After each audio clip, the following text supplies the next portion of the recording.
Salam sejahtera untuk kita semua.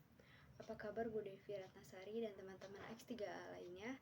Semoga sehat selalu dan selalu dalam lindungan Allah Subhanahu wa taala. Kami di sini akan memaparkan materi tentang analisis kebutuhan sasaran layanan atau peserta didik atau konseling.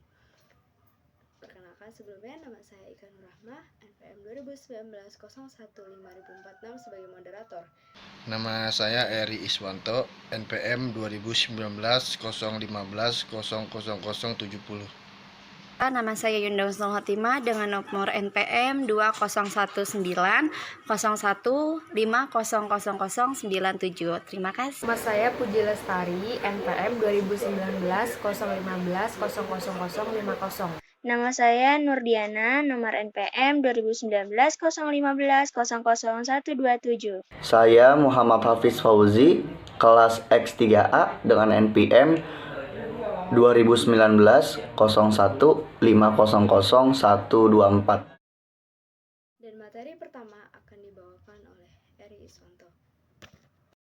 Dalam konteks pembelajaran standar, kompetensi ini disebut standar kompetensi lulusan SKL. Sementara dalam konteks bimbingan dan konseling standar, kompetensi ini dikenal dengan istilah standar kompetensi kemandirian SKK, yang di dalamnya mencakup 10 aspek perkembangan individu, yaitu ST dan SLTP, dan 11 aspek perkembangan individu, SLTA dan PT. Ke-11 aspek perkembangan tersebut adalah landasan hidup religius, landasan perilaku etis, kematangan emosi, kematangan intelektual, kesadaran tanggung jawab sosial, kesadaran gender, pengembangan diri, perilaku kewirausahaan, wawasan dan kesiapan karir, kematangan hubungan dengan teman sebaya, kesiapan diri untuk menikah dan berkeluarga.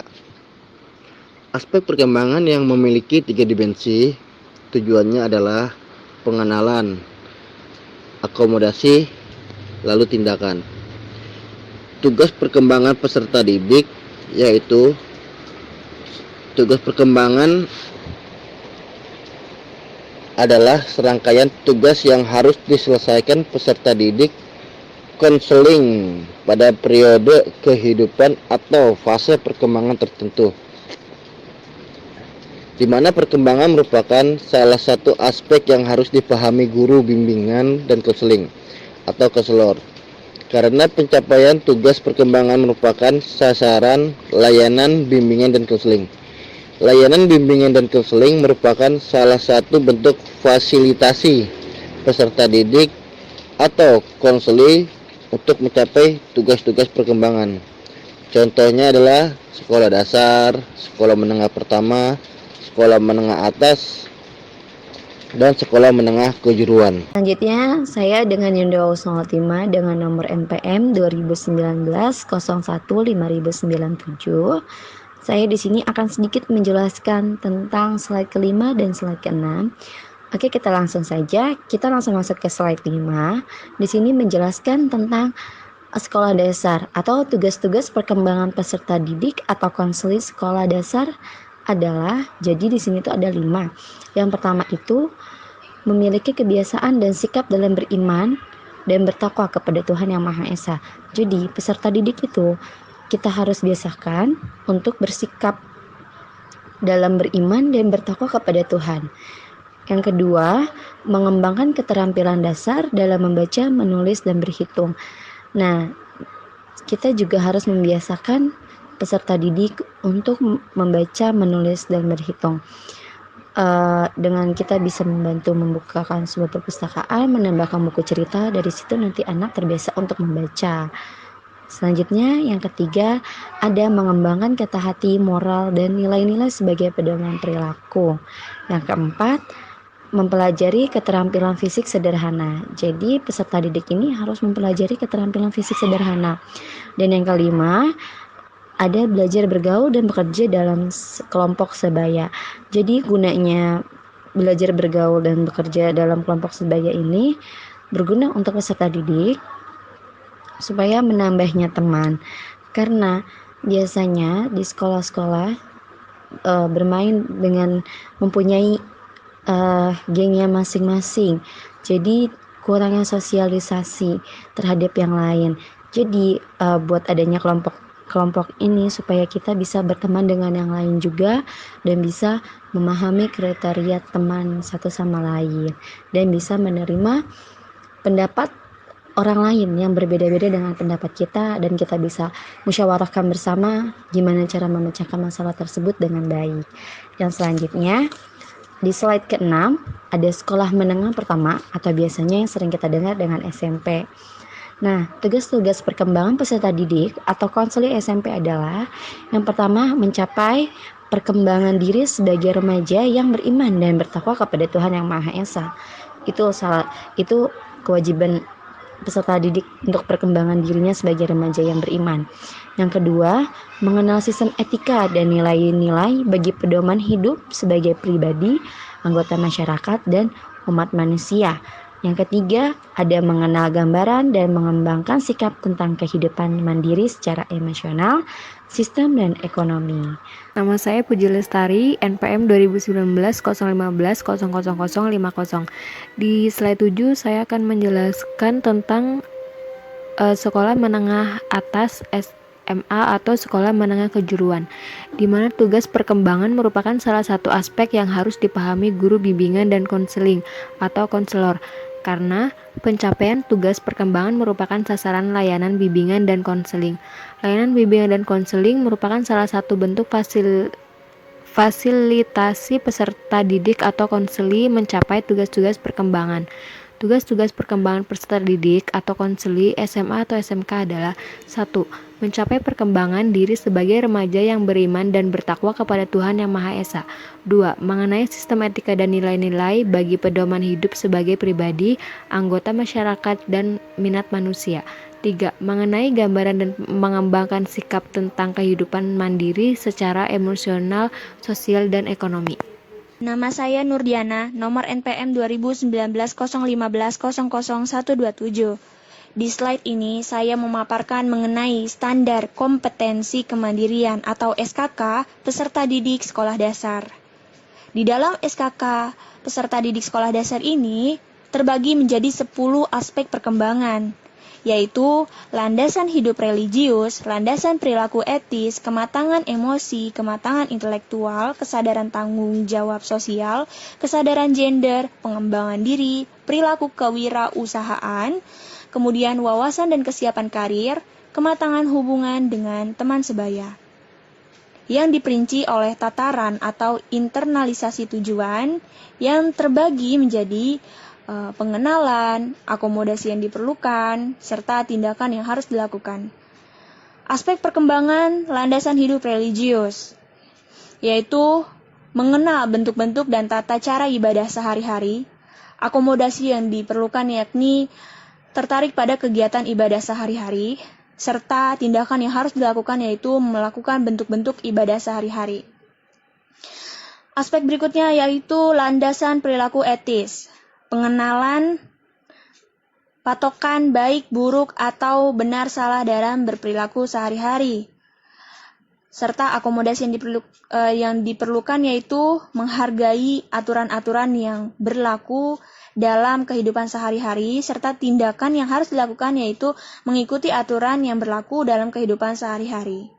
Kematangan emosi. Aspek berikutnya yaitu kematangan emosi.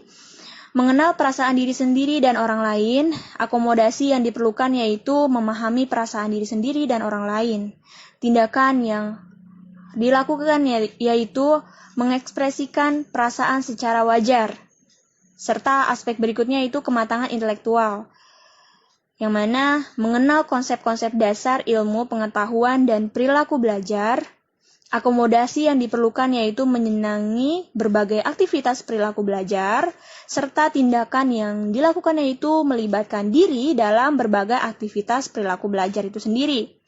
Aspek berikutnya yaitu kesadaran tanggung jawab sosial, yaitu mengenal hak dan kewajiban diri dan orang lain dalam lingkungan kehidupan sehari-hari, serta akomodasi yang diperlukan yaitu memahami hak dan kewajiban diri dan orang lain dalam kehidupan sehari-hari, serta tindakan yang dilakukan yaitu berinteraksi dengan orang lain dalam suasana persahabatan.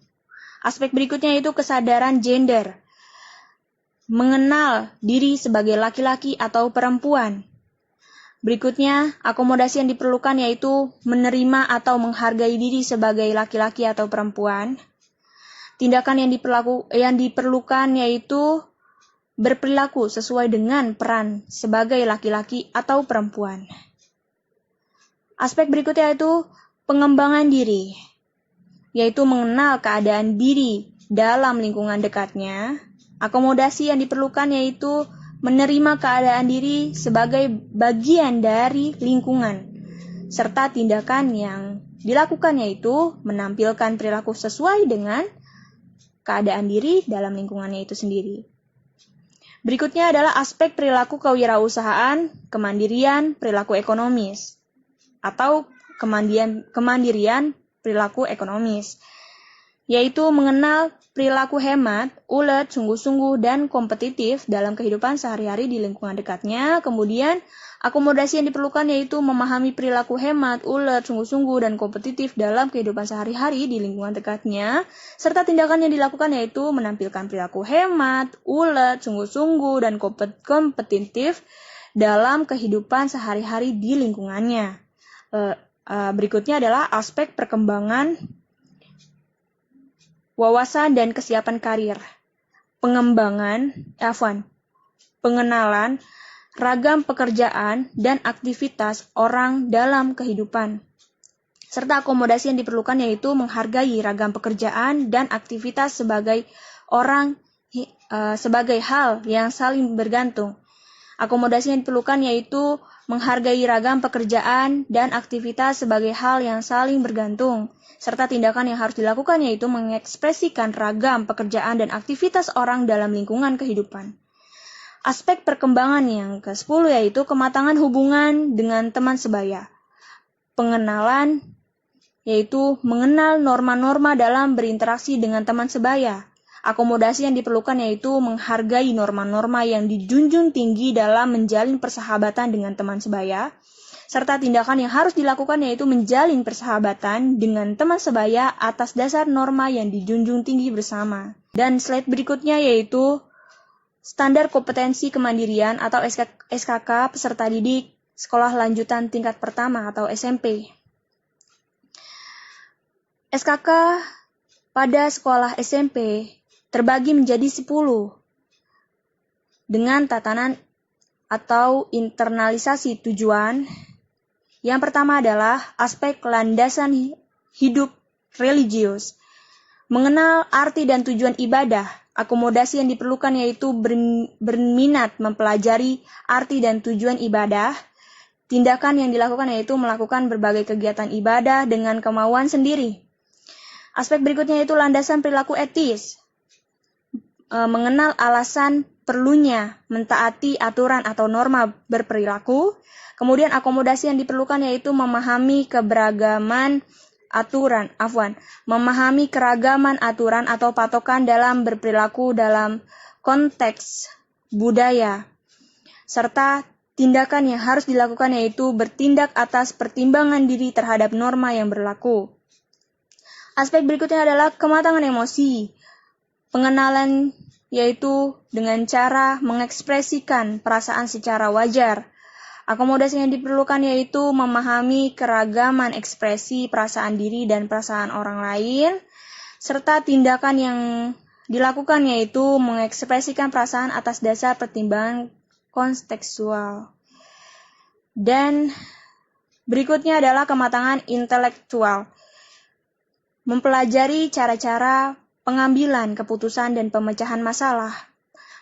Akomodasinya itu menyadari adanya resiko dari pengambilan keputusan, serta tindakan yang dilakukan yaitu mengambil keputusan berdasarkan pertimbangan resiko yang mungkin terjadi.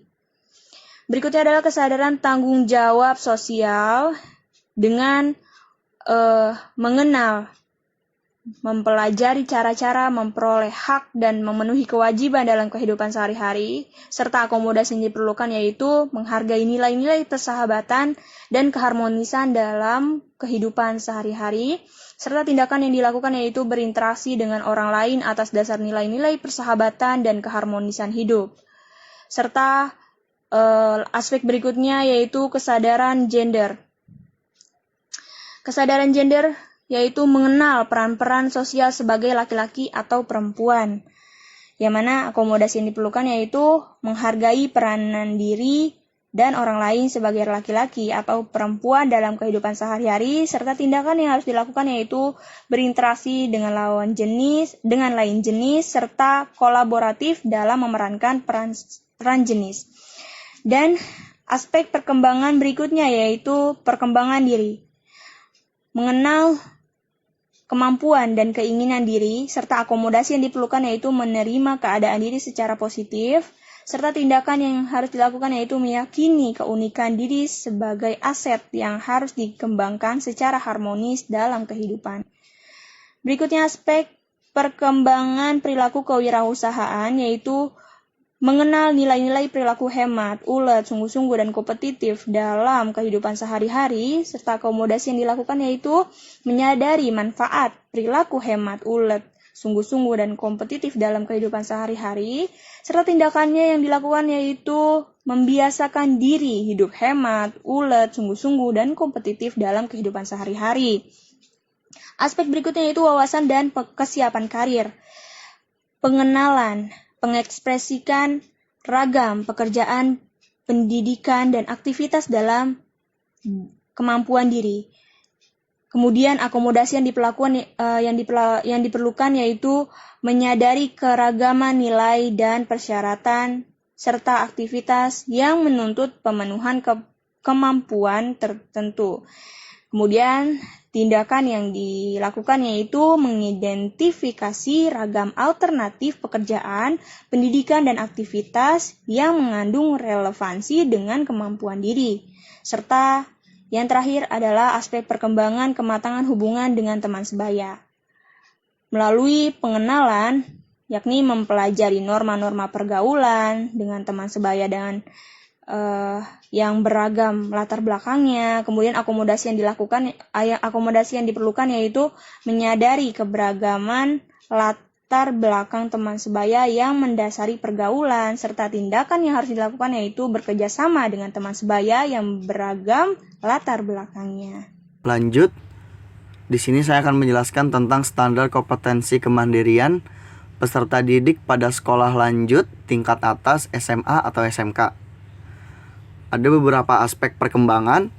Yang pertama, landasan hidup religius, landasan perilaku etis, kematangan emosi, kematangan intelektual, kesadaran tanggung jawab sosial, kesadaran gender, pengembangan diri, perilaku kewirausahaan, wawasan dan kesiapan karir, kematangan hubungan dengan teman sebaya, kesiapan diri untuk menikah dan berkeluarga.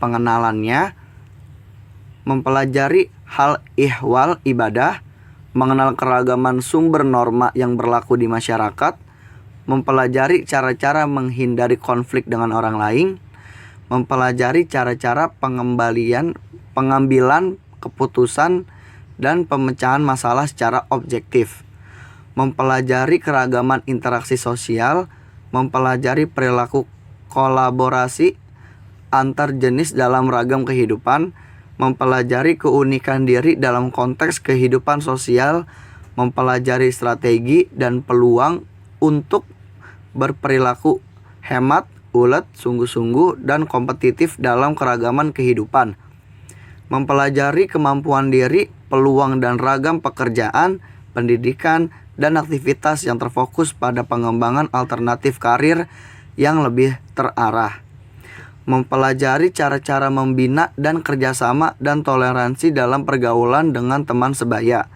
mengenal norma-norma pernikahan dan berkeluarga, dan diakomodasi,